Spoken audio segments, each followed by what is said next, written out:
Shalom and welcome to Simple Biblical Hebrew. Yivarekecha Adonai, the Lord bless you. Today we're continuing on our study of Psalm 23.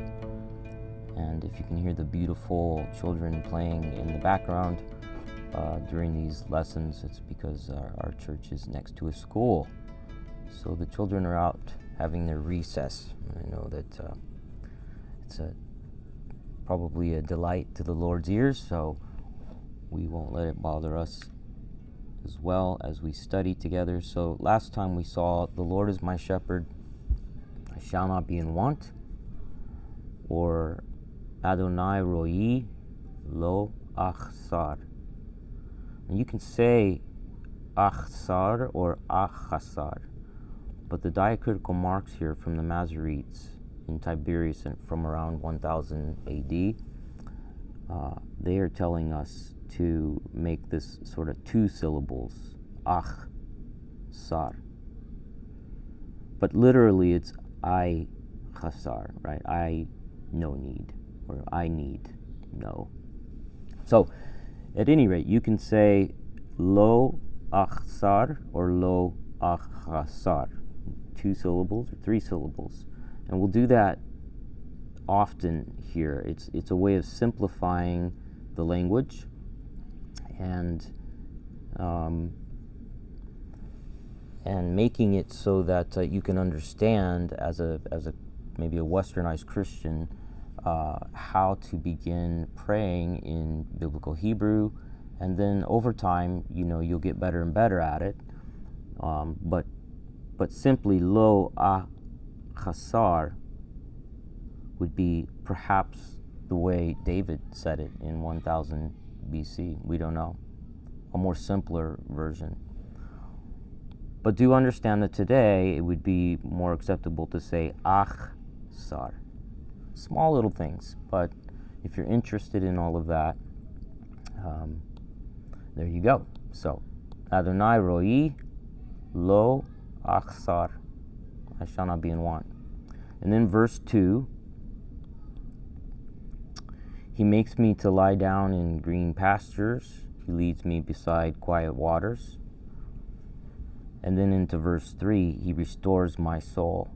So here in the Hebrew, verse 2, Bi neot deshe irbitseni al me menuchot yahnahaleni.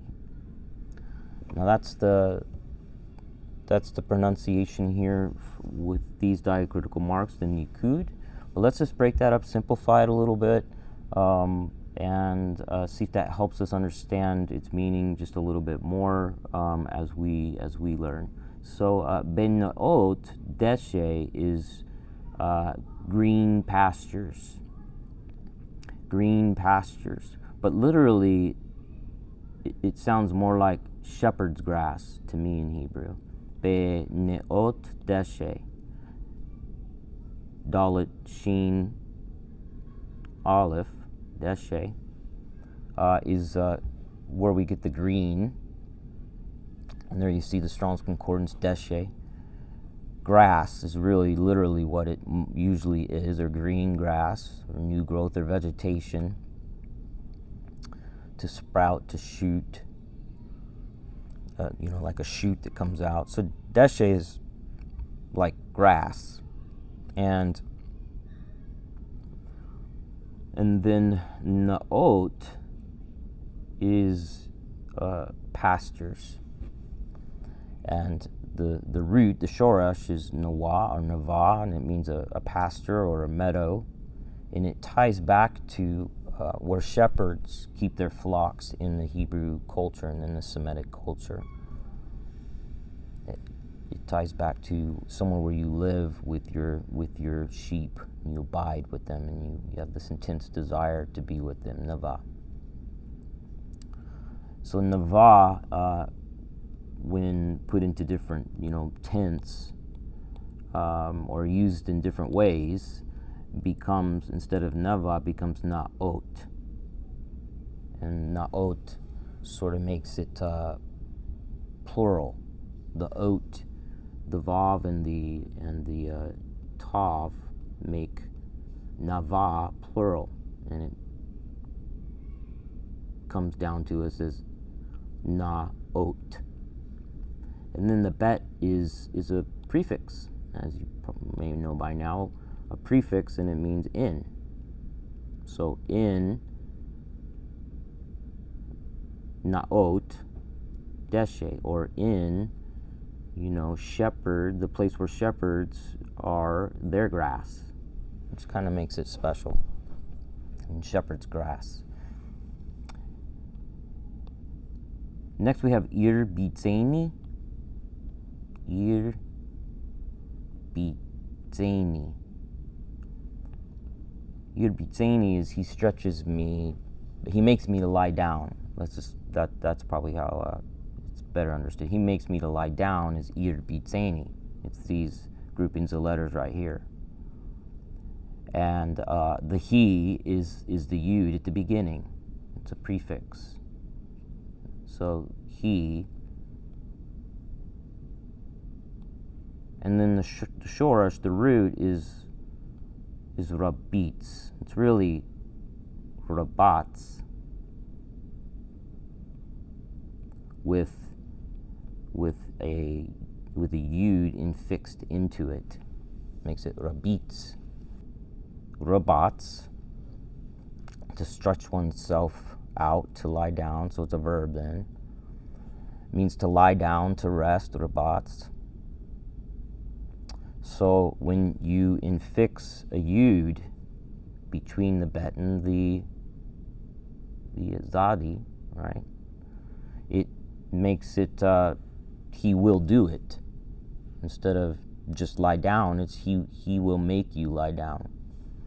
And so the yud is, again, the prefix he, and since he's doing it, or since he will do it, is more the idea he repeats, and then the noon and the yud at the end is a suffix attached to this, and this suffix, and a noon and a yud, okay, is always, it means me. So this is he, then me, and this is what he's doing to me. He's making me lie down, or he's stretching me out. Ya repeatsni. So ya repeatsni is maybe a better way of understanding what this grouping of letters is. He makes me lie down. But today they would say ir bitzeni. They would just change the accent a little bit and pronounce it a little bit different. Ir bitzeni is hard for a Western Christian who's learning Hebrew to, like, I don't understand what was just said, because we're like babies just learning Hebrew, so we don't know how to say everything perfectly. So sometimes we say it wrong. But the Father still loves his little children as they learn to speak, and they learn quickly, and pretty soon they're able to say ir bitzeni and know what that meant. But to slow it down and simplify it, it's ya rabitzni. I hope that helps. You can do that all over the place here. We don't know exactly how David pronounced Hebrew, but we do know that at the time of Christ, and even at the time of the Masoretes, Hebrews pronounced Hebrew differently. But there's different ways to pronounce Hebrew if you're a Christian learning. Now, if you're a Jew and you're under, when you go to synagogue and so on, you want to pronounce it properly. But for us who are just sort of learning the language, it helps to sort of slow it down and maybe think of it or say it differently in order to understand. Ir bitzeni, which sounds like one big word to me, or ya rebitzni, he makes me lie down. Next we have al me manuchot yanahaleni. Al is a Hebrew word, and it means, like upon or up or to. And then me is the Hebrew word for waters. It's mime, and the mem is dropped at the end, so me, it's a shortened form of Ma'im. waters. Al mai menuchot. Menuchot is the word for rest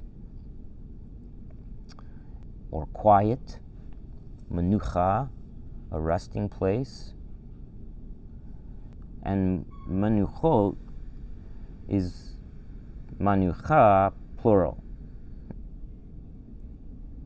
Here we have man, nu, cha.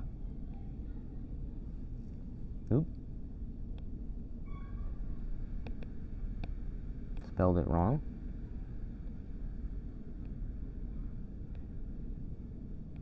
Okay, manucha. And to make that plural, you would drop the he, which makes it, sort of rest, like a noun, and it makes it plural.